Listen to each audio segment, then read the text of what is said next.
Halo sahabat inovasi, jumpa bersama saya Irni Novita dari Badan Litbang Provinsi Sumatera Selatan dalam acara One Day One Innovation. Satu hari, satu inovasi, tiada hari tanpa inovasi.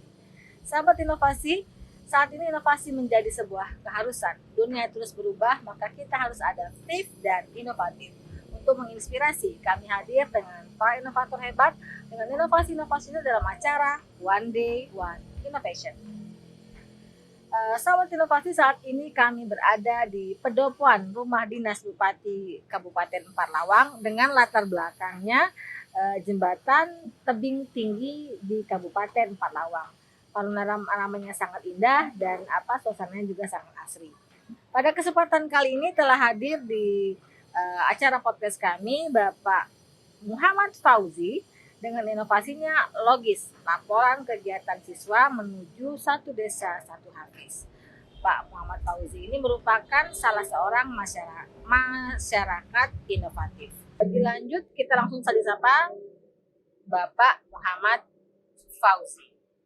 Selamat datang Pak Muhammad Fauzi selamat datang di acara kami One Day One Innovation. Bagaimana kabarnya hari ini Pak? Alhamdulillah. Baik.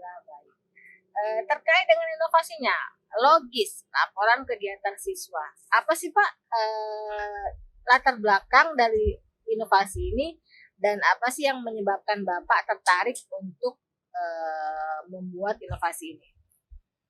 Ya, melihat keadaan zaman saat ini, di mana kita disibukkan dengan digital ya. Banyak anak-anak kita justru juga ikut sibuk ke era digital tersebut. Banyak bermain. Jadi kami sebagai guru ngaji salah satunya memperhatikan anak-anak itu kurang peduli dengan ngaji. Ketika ditanya kenapa tidak mengaji, alasan mereka salah satunya nggak ada ditanyakan di sekolah. Maka akhirnya kami mencoba untuk monitoring pelajaran agama itu masuk kerjasama dengan sekolah dasar terutama. Alhamdulillah dari sekolah dasar SD 25 Empat Lawang Tebing Tinggi menyambut baik harapan kami tersebut. Jadi ini merupakan suatu lembar kerja kepada siswa SD gitu ya, yang harus kita isi atau kita input ketika dia atau siswa tersebut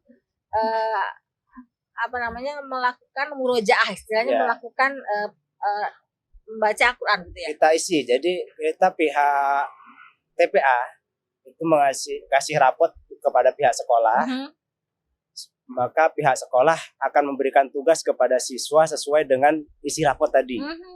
Nah, oleh siswa dibawalah rapot tadi karena mendapat tugas dari sekolah, minta dilajarin oleh guru ngajinya. Setelah dari guru ngaji baru dikembalikan lagi ke pihak sekolah untuk dikasih nilai.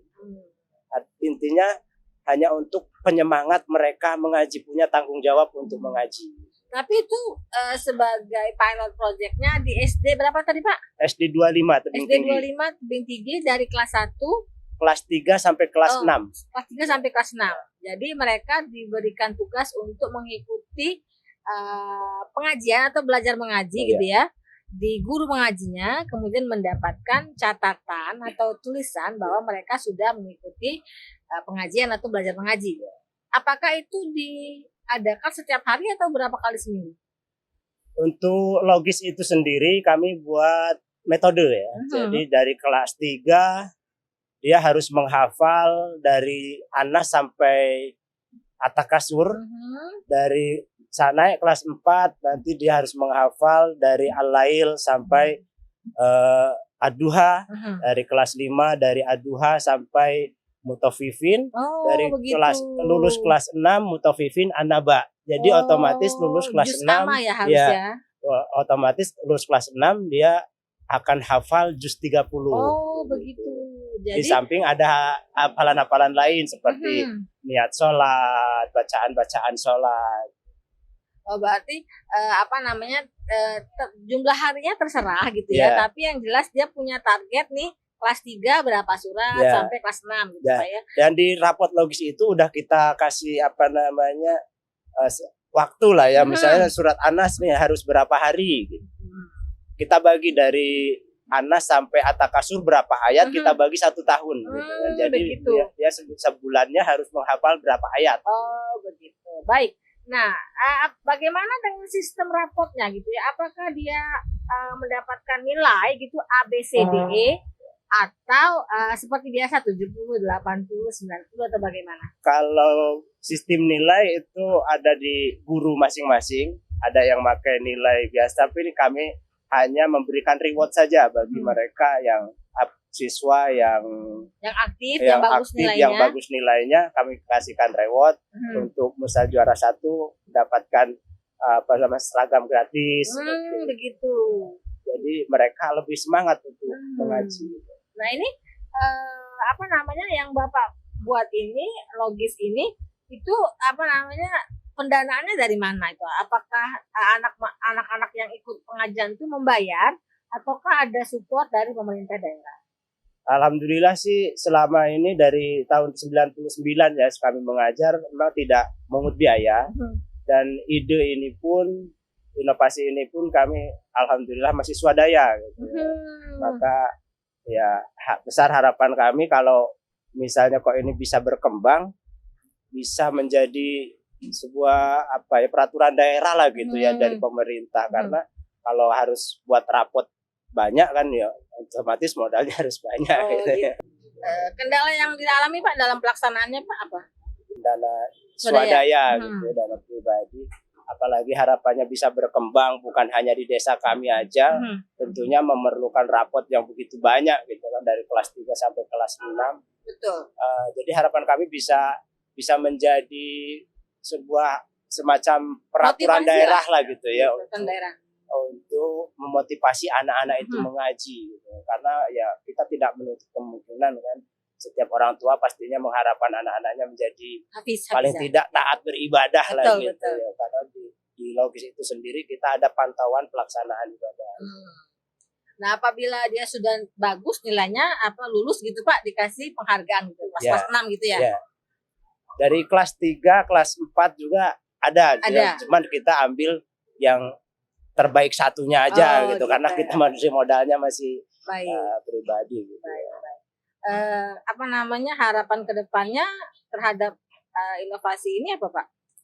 Harapan kedepannya ya muluk-muluk sih, kami pengennya ini bisa menjadi itu tadi sebuah perda diperdakan sehingga ketika sekolah yang memang memerintahkan itu harus dilaksanakan, anak lebih punya tanggung jawab dan punya rasa takut. Karena selama ini kami kan masih sembunyi-sembunyi nih. Kami nyuruh ke guru, sementara anak jangan tahu bahwa ini hanyalah permainan kami TPA. Gitu. Jadi mereka punya rasa takut bahwa ini adalah tugas dari sekolah. Akhirnya mereka serius dalam mengajinya. Kalau memang itu udah jadi perda dan atau paling tidak dari sekolah yang menyuruh, artinya mereka lebih atau siswa lebih fokus gitu kan, lebih ada rasa takut dalam belajarnya. Baik. Kendalanya Pak yang selama ini dirasakan? Kendalanya itu tadi mungkin pasti informasi ada aja bocor. Ini hanya terjadi program ini hanya di SD 25 saja. Oh gitu. Jadi SD lain belum menerapkan itu. Belum direplikasi gitu ya. Belum, masih merupakan pilot project. Tapi mungkin seperti Mbak Bilang ke depannya bisa dikembangkan. Amin. Baik. Pesan-pesan kepada inovator, mungkin kepada masyarakat di Kabupaten Parlawang dan masyarakat Sumsel pada umumnya. Silakan Pak. Ya pesannya hanya belajar dari pohon pisang saja sih. Pantang mati sebelum berbuah. Gitu ya, baik. Jadi apapun ide yang ada di kita, kita laksanakan. Sebelum berhasil ya kita jangan selalu berusaha terus. Baik. Ucapan terima kasih kepada pihak-pihak yang telah membantu Bapak dalam mengembangkan silogis ini Pak. Silakan.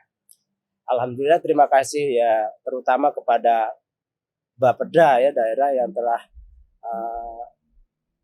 merekrut kami untuk menjadi bisa masuk inovasi. Pemerintah daerah Parlawang terutama juga, dan tak lupa juga SD 25 yang telah memberikan kesempatan menyambut baik niat kami. Dan tentunya ya terima kasih kepada seluruh pihak yang Mhm. selalu mendukung di dalam program kami. Mhm. Satu mungkin bisa boleh kami selipkan terima kasih sekali kepada mantan pacar yang selalu mendukung dalam Mantan pacar Bapak ya. Baik baik baik. yang selalu mendukung dalam karena ya maaf istilah dananya gitu kan Nggak masih ada gitu dana ya. pribadi Iya. jadi alhamdulillah Support-nya gitu ya. supportnya terlalu besar. Baik, terima kasih atas kehadiran Bapak Muhammad Fauzi dengan inovasinya Logis, laporan kegiatan siswa. Mudah-mudahan inovasi ini dapat direplikasi di sekolah-sekolah lainnya di Kabupaten Palawang dan mungkin akan direplikasi ke kabupaten-kabupaten lainnya. Ucapan yang tidak terhingga, terima kasih kami sampaikan kepada Bapak Bupati Kabupaten Palawang yaitu Bapak Haji Jonci Muhammad yang telah memberikan kami, memfasilitasi kami melalui Bapeda Litbang Kabupaten Palawang sehingga kami bisa melaksanakan syuting roadshow podcast kami di Kabupaten Palawang. Apabila Anda ada saran, like and subscribe, silahkan berikan komen di YouTube podcast kami. Dan kami juga masih punya jurus 4S, setiap orang adalah inovator, setiap masalah peluang inovasi, setiap solusi harus sinergi, dan setiap inovasi harus konkret hasilnya. Sampai jumpa di acara kami selanjutnya dengan inovasi yang berbeda di setiap harinya, dan salam inovasi.